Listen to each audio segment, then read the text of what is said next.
ओम भूर्भुवः स्वः तत्सवितुर्वरेण्यं भर्गो देवस्य धीमहि धियो यो नः प्रचोदयात्। हम आज एक ऐसे विषय पर चर्चा कर रहे हैं जहां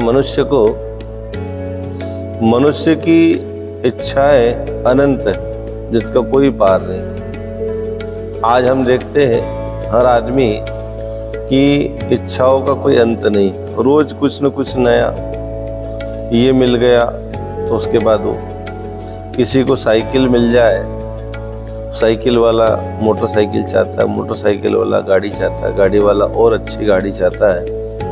इच्छाओं का कोई अंत नहीं, अनंत है। और वो मिल भी जाए तो फिर भी संतुष्टि की कोई गारंटी नहीं। मनुष्य जिंदगी इसी प्रकार अपनी अनंत इच्छाओं में जीते हुए मनुष्य जीवन का अंत हो जाता है। यदि मनुष्य अपने जीवन में इन इच्छाओं का या इच्छाओं की गति को दिशा दे दे कि हम आखिर में चाहते क्या है, हम परमात्मा से जुड़े, आत्मिक आनंद पाएं। एक प्यारी कथा आती है, कहानी आती है। एक मछुआरा था और वो मछुआरा मछली पकड़ के लाता था। घर में 2 पति पत्नी थे और वो अपनी पत्नी के बिना पूछे कोई कार्य करता नहीं था। एक बार वो उसने मछली पकड़ने के लिए जाल डाला पानी में और उसमें एक ऐसी मछली फंस गई जो सोने की थी। जैसे बाहर आई, उसने कहा कि मछुआरे में कोई सामान्य मछली नहीं, तू जो चाहेगा तेरे को देने को तैयार। मछुआरा बड़ा खुश हुआ, बोले मांग क्या चाहता है? मछुआरे ने कहा मैं पत्नी से पूछ के आता। पूछने गया, उसने कहा भाई आज मैंने जाल डाली और उसमें मेरे को ऐसी मछली मिल गई जो अपनी इच्छाओं की पूर्ति कर सकती है। तो पत्नी ने कहा भाई जब ऐसी मछली मिल गई है तो यहाँ क्यों आया, तो वही मांग लेता। बोले उससे मांग कि मेरे को देश का सबसे अमीर आदमी बना दे। मछली के पास गए मछुआरा और मछुआरे ने जाके कहा कि ये मछली तो देना ही चाहती है तो मेरे को देश का सबसे अमीर आदमी बना दे। मछली ने कहा ठीक है, और कुछ? बोले पत्नी से पूछ के आता हूं। फिर अपनी पत्नी के पास गया, पत्नी से पूछा। पत्नी ने कहा भाई जब ऐसी मछली मिल गई है जो हर इच्छा को पूरी करती है तो तू उससे ये मांग कि तू दुनिया का सबसे अमीर आदमी बन जाए। वो फिर गया मछली के पास, उसने मछली से कहा कि ये मछली मेरे को दुनिया का सबसे अमीर आदमी बना दो। मछली ने कहा ठीक है बना देते हैं, और कुछ? उस आदमी ने कहा पत्नी से पूछ के आता। फिर गया तो उसने कहा पत्नी से, पत्नी ने कहा कि भाई जब तेरे को ऐसी मछली मिल गई है जो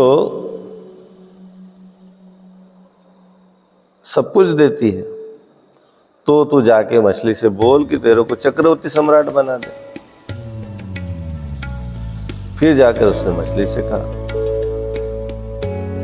तो मछली ने कहा देख ऐसे तो मैं तेरी एक इच्छा पूरी करता पर तू भला आदमी लग रहा है, इसलिए तेरी ये इच्छा भी पूरी करती, तेरे को चक्रवर्ती सम्राट बना देते। और कुछ? उन्होंने कहा मैं पत्नी से पूछ के आता। फिर वो पत्नी के पास गया, पत्नी से पूछा कि आप ये बताइए कि मछली जो मांगो देने को तैयार है। पत्नी ने कहा भाई जब ऐसी मछली मिल गई तो उससे ये मांग कि जो चांद है, सितारे हैं, सूरज है, जो चल रहे हैं इसको जो चलाने की शक्ति तेरे को मिल जाए। फिर मछली के पास जाकर बोला कि मछली ये इच्छा पूरी कर दो। तो मछली ने कहा कि भाई तू तो झोपड़ी में ही ठीक था, और वो मछली वहां से चली जाती। तेरी इच्छाओं का कोई अंत नहीं। तो मनुष्य जिंदगी में जो इच्छाएं हैं वो अनंत है, और अनंत इच्छाओं का अंत नहीं। इसलिए इच्छाओं का अंत कब होगा? जब मनुष्य के अंदर आत्म संतोष जाग जाए, व्यक्ति अध्यात्म की ओर बढ़ जाए, ईश्वर से जुड़ जाए और ईश्वर उसके हृदय में विराजित होकर उसको प्रेरणा दे कि वो अपनी इच्छाओं का अंत करते हुए श्रेष्ठ और शुभ मार्ग पर चले। परम पूज्य गुरुदेव ने कहा है कि मनुष्य के प्रसन्न रहने के 2 उपाय। कौन से? पहला है अपनी आवश्यकताओं को कम करें और दूसरा है परिस्थितियों से तालमेल बनाएं। जैसे परिस्थितियां कभी किसी के अनुकूल नहीं होती। इसलिए मनुष्य जिंदगी में 2 सूत्रों को अपनाकर मनुष्य प्रसन्न हो सकता है, सुखी हो सकता है। नहीं तो जब इच्छाएं बढ़ती है तो आदमी अनैतिकता की ओर जाता है और पतन के गर्त में गिर जाता है। अनैतिक मार्ग पर चलने से व्यक्ति का पतन सुनिश्चित हो जाता है। इसलिए हम अपनी इच्छाओं का दिशा दें, इच्छाओं का अंत नहीं। इसलिए परम पूज्य गुरुदेव ने एक बात और कही कि इच्छाएं कभी किसी की पूरी नहीं होती है और संकल्प किसी के अधूरे नहीं रहते। इसलिए हमें श्रेष्ठ और शुभ दिशा में चलना चाहिए। ओम शांति।